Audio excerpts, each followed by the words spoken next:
Today, as part of our Healthy Ireland at Your Library series, I'm talking to Breffni McGuinness of the Irish Hospice Foundation about understanding grief and loss.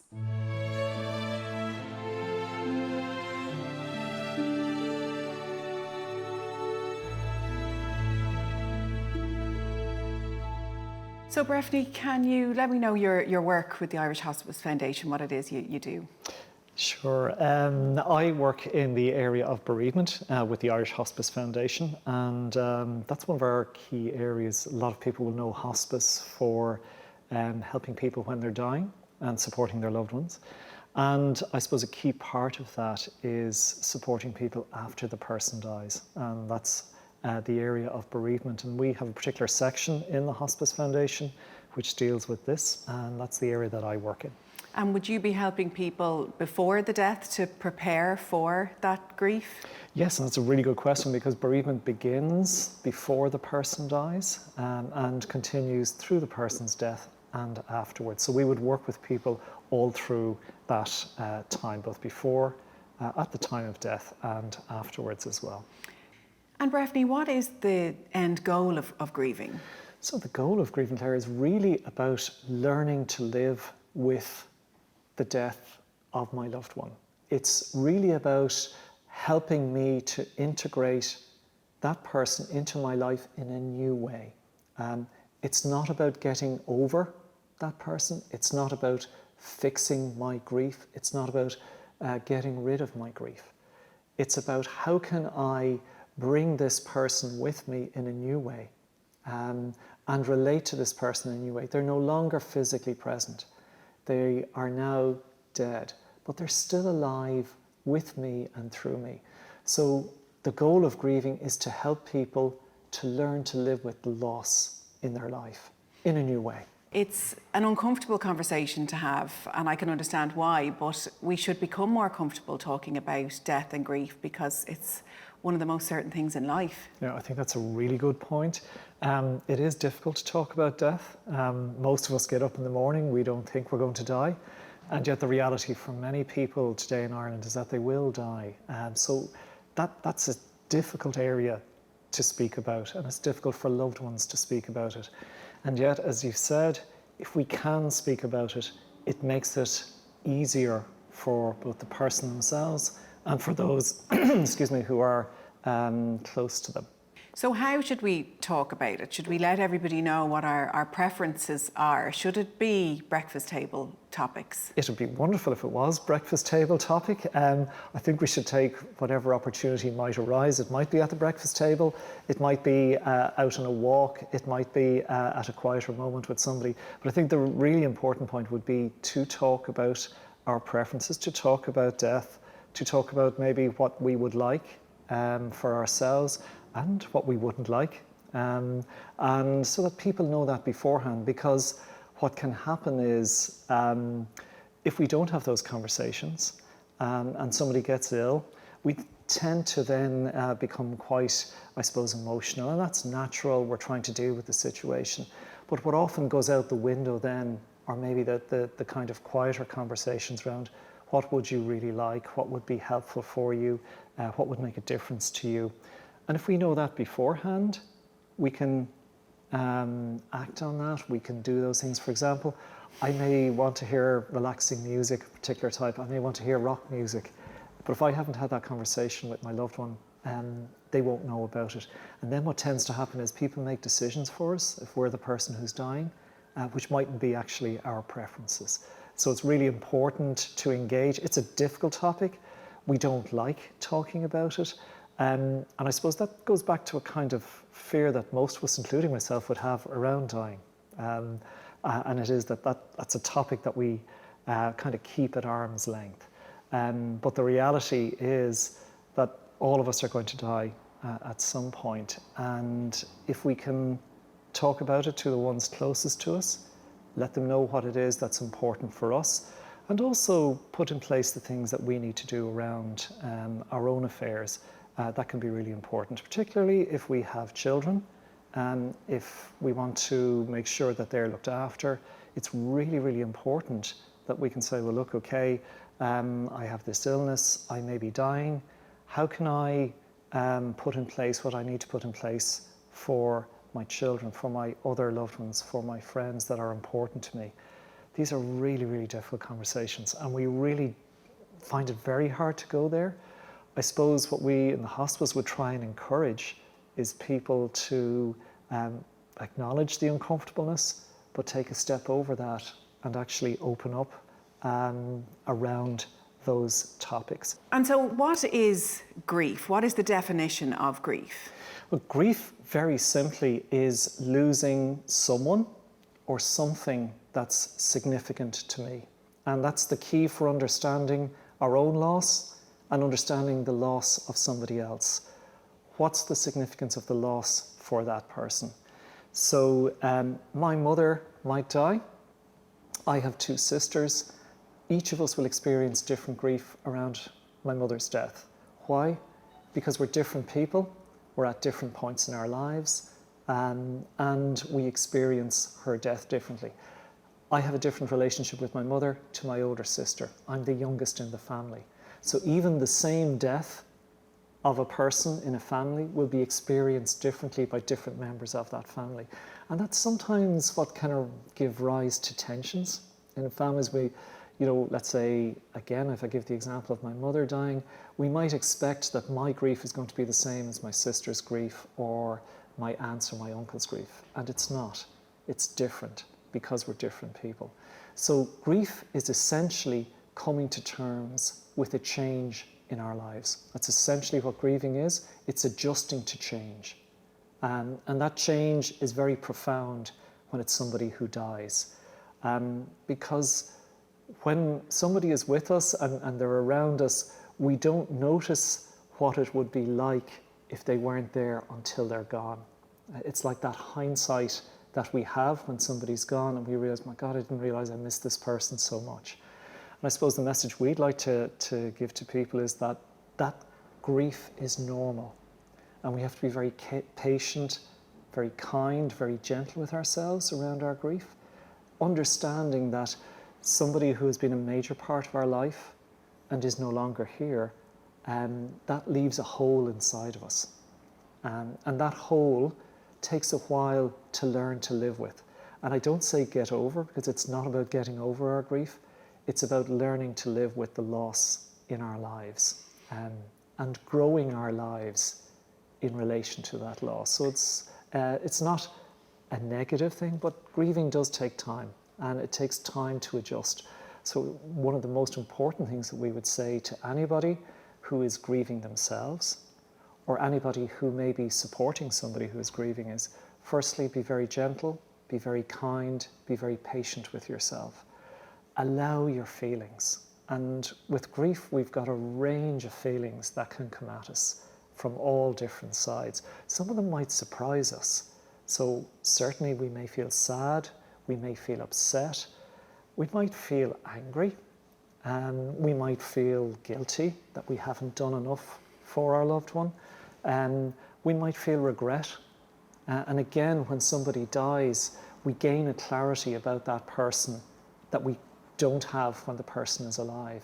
And we may look back and think, oh my God, why didn't I say to them that I love them more? Why didn't I maybe forgive them a bit more? Or why didn't I say that to them? And that is actually a normal part of grieving, the going back, the looking back over, and each of us coming to terms ourselves with the death of that person and what they meant in our life and what they mean now in our lives, and integrating that into our lives now. And how do you reconcile those feelings? How do you make peace with any of the questions or the anger you might be left with? It takes a bit of time. The grief kind of comes and goes in waves. So I suppose what we would say is this will be a process of adjusting. So while death is an event, grieving itself is a process. And that process, it isn't linear, as in stages. It's a bit more like a roller coaster. It kind of goes up and down. So how do we do that? It takes time. And we have to be, as I say, very gentle with ourselves. So another recommendation we would make for people who are grieving is find people who will just allow you to be yourself, however that is. If you're sad, if you're upset, if you're feeling a bit down, if you're happy and you don't want to talk about the grief today, that's fine. The real key thing is to find people who will just allow you to be how you are. And what we would say is seek those people out. You'll know them. You'll know when you're with somebody who can just say, look, it doesn't matter how you are. Just, okay, today I'm feeling sad. Today I don't feel like getting up. Today I don't feel like going to work. But does it come to a stage where at the start, obviously, at the funeral, the removal, anything like that, you're surrounded by people who keep asking, how are you? Are you okay? Does there come a time, a couple of weeks after that, where you feel you shouldn't be talking about it anymore and you don't want to bring people down, or people are afraid to ask you about it? We shouldn't be tied down by timings. There's no timeline on grief, as you said. Yeah, I mean, there's a couple of things there. I would agree with you. You know, again, at the funeral, and we tend to do funerals fairly well in Ireland. People come together, and that support is really important and really needed. But again, people are saying, you know, how are you and how are you doing? Interestingly, grief takes a minimum of 2 years. We would say a minimum of 2 years, nothing else going on in your life, so all other things being equal, to come to terms with the major aspects of a loss. And it's a bit like at the start, around the funeral, and that we tend to be in shock. And we're just kind of going on autopilot. And what we would say is, and the research would support this, generally it's around 6 to 18 months after a death where the reality of the loss begins to hit us. And that is precisely that time where I think you're alluding to there, where people may kind of say, well, you know, I hope you're doing well, but, you know, can you... Yeah, 18 months on, you might not necessarily really grab somebody by the hand and say, are you doing okay? But that's when the reality hits, you say. 6 to 18 months, yeah. Now, it depends on the person, it depends on the circumstances, but what we know is that initially after, let's say, the death of somebody close to us, we tend to be in shock. And what happens there is we're going around, we're doing stuff, and the enormity of the loss hasn't seeped in yet or hasn't come to the surface. So some of the really good things you can do for somebody who's bereaved recently is just make sure that they have enough of the practical things, food, even leaving around dinners or something like that. Check in, are they eating well, are they sleeping well, are they getting a little bit of exercise? You don't need to worry too much about getting in too much to the death unless they want to talk about it. But get them out, maybe suggest going for a walk if they want to, or whatever works for that person. Oftentimes people would say after the first anniversary, the second year can be harder than the first, and that's often when the reality of the loss sinks in. The autopilot almost comes off more. Absolutely, yeah.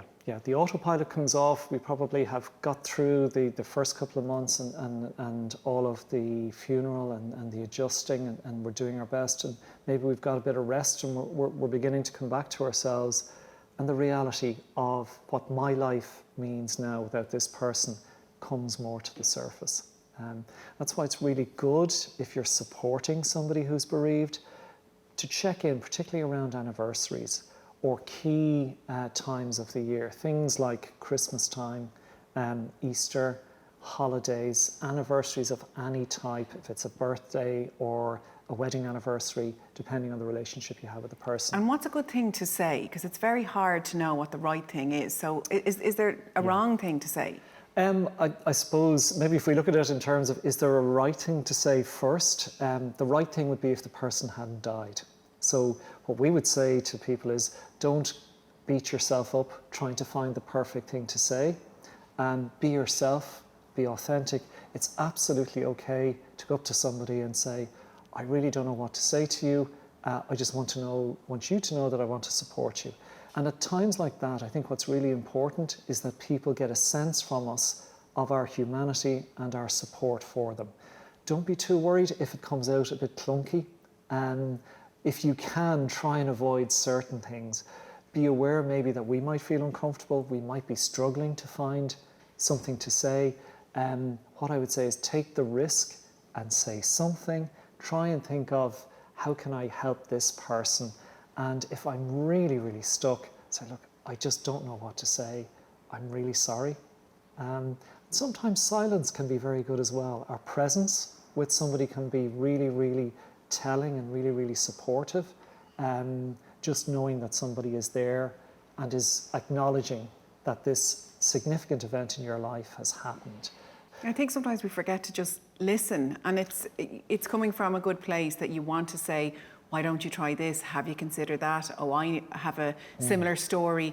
But to just listen and say, I'm here for you is enough.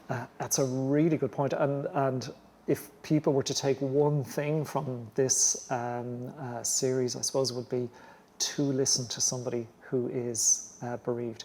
We do people a great service by simply being with them and listening, and let them speak about whatever it is they want to speak about or not, or just be in silence with them.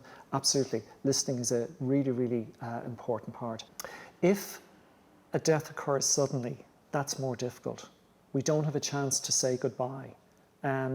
So sudden deaths are more difficult than deaths that are predictable. No death is easy, and it's not to relativize any death. Because the loss is still the same. The loss is the same, absolutely.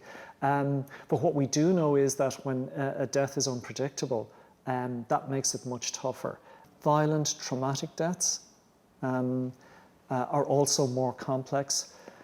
And of course, a death that is out of time. So if my mum dies, in some way I expect that. They're my mother and they're older than me, and I think that's normal. If a child dies, it's much more difficult. Because it's out of time, we don't expect it. We expect to die before our children. So the death of a child, extremely difficult. And the sudden death of a child, particularly difficult. Other deaths like suicide, homicide also can be very, very difficult, just in terms of the extra layers that are there for the person trying to come to terms with this loss. And when you are hit with that sledgehammer of grief and maybe somebody is finding it difficult to even get out of bed in the morning, at what point is it time to get back to normal, to get back to work? And it's interesting, we have that sense of getting back. We have to choose life when we're grieving. And this is it's a funny kind of thing about grieving turns our world upside down. There is a point where we do have to choose to live with our loss. Do we just let go and go with the grief, or try and manage it in some way? Grief has its own rhythm with us. And it has its own way of, I suppose, helping us to come to terms with what has happened and to look forward to our life. But it has its own rhythm. And that can hit us at times when we least expect it. But it's also important to remember that there are periods in our grief where we do fall apart. Not to be too frightened about that. It's called the disorganization phase. And it's where we spoke earlier about maybe the length of time into the second year. Oftentimes we might think, well, this is my life now. My partner is gone.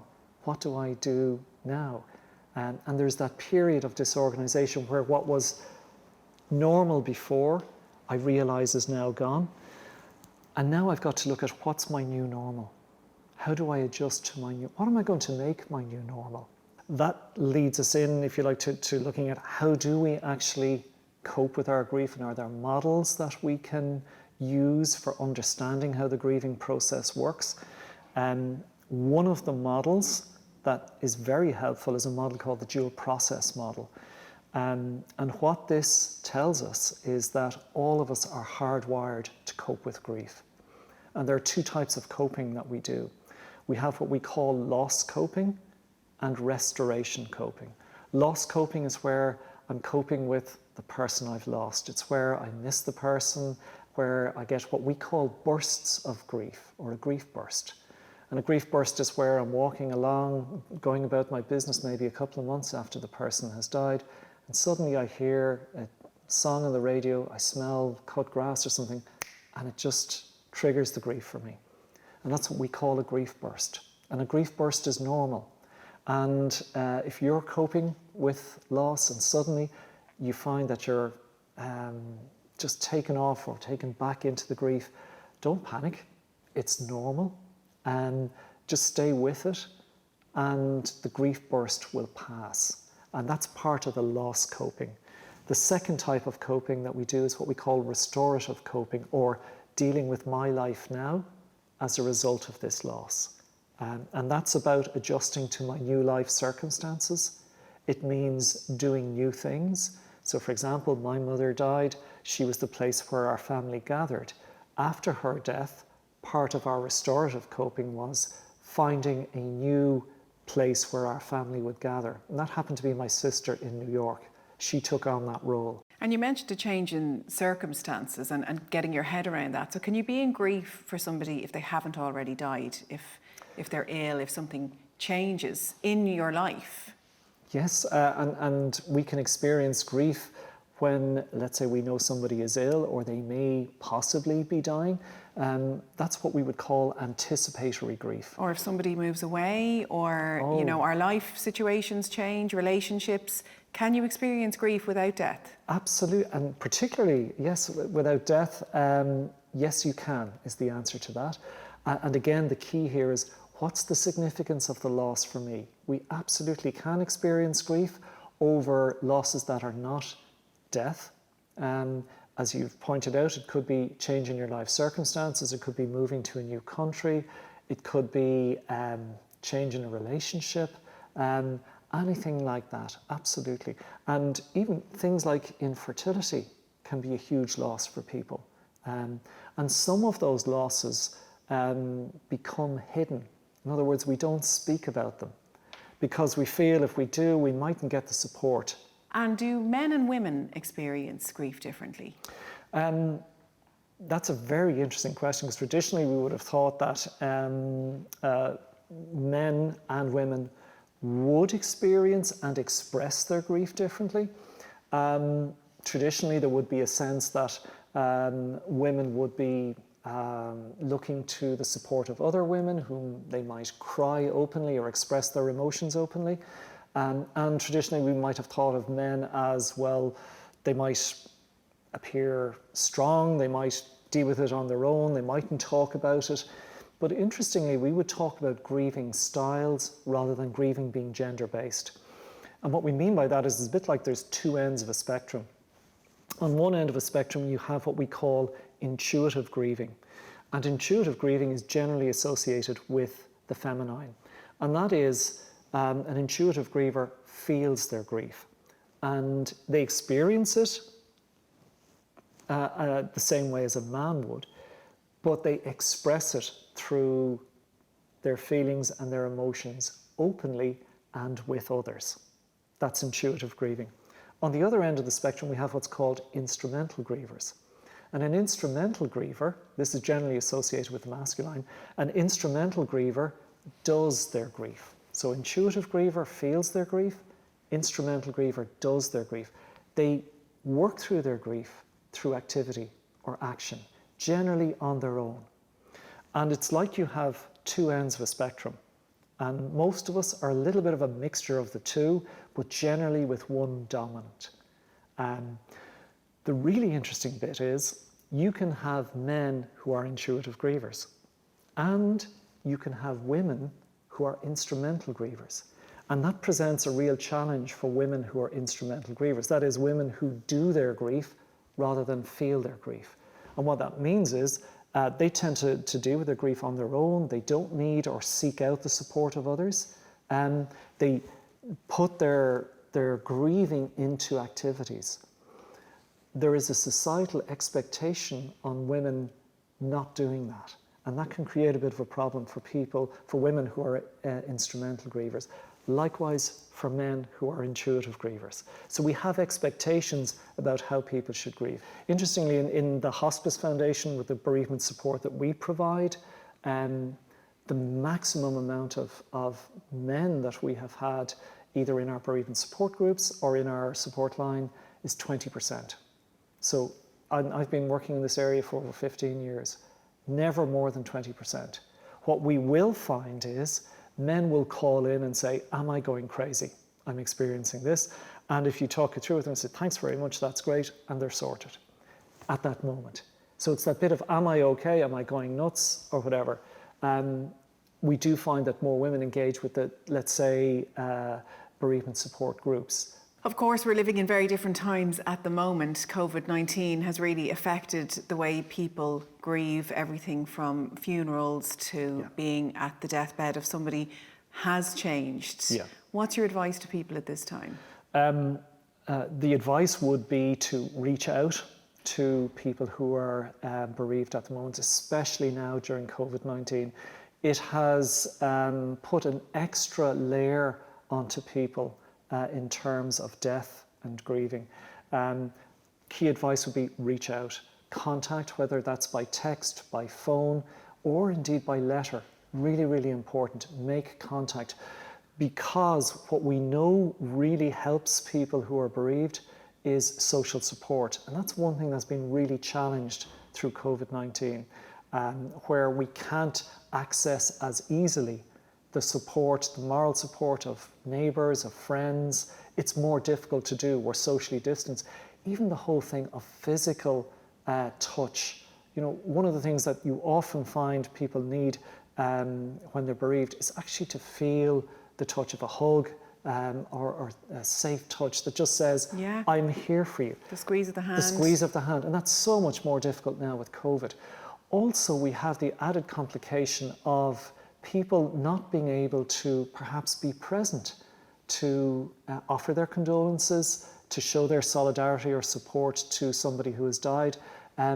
Again, the advice there is reach out. If you can't be present physically, writing a letter is beautiful. And don't worry too much about the words that you put in, but just the fact of writing, and sometimes maybe including a memory, a good memory that you have of the person, and saying, look, I want you to know that I'm thinking of you at the moment. Text messages are really good, a video call, anything like that, but being proactive about making the contact with people. You mentioned how important it is in people's grief for their feelings to be validated and acknowledged. And one way you can do that for yourself is by realising you're not the only one who feels that way. What are some of the resources people can reach out for to get support? There are really good resources which people can reach out for around bereavement. I'm going to mention the libraries first. There's great resources here in the libraries, both in the Healthy Ireland series. There's books for both adults and for children. The Irish Hospice Foundation has an information hub called Care and Inform, and that's with all matters to do with end of life and bereavement. The Irish Hospice Foundation also has a bereavement support line, and this is a free service which is available Monday to Friday, and we'll be providing the number for the Irish Hospice Foundation bereavement support line here. There's also other resources available in the HSE, have resources on, I suppose, what services are available for people dying, and also on grief. The Irish Childhood Bereavement Network is an excellent network which provides a wide range of resources for children and grief. And that's the childhoodireland.ie.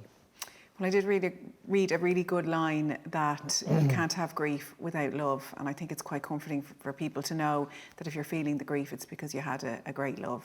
Yeah, I think that's an excellent way of putting it. We grieve because we love. We grieve because we connect with people. I suppose the really important message is grieving can be hard and can be painful. It is a sign of our love. It's normal. It's part of what and how it is that we are human. And what really helps is having others there who will walk some of the journey with us, who will listen to us, who will validate us, who will support us, and who will point us towards other help. Breffni and McGuinness, thank you very, very much. Thank you very much, Clare.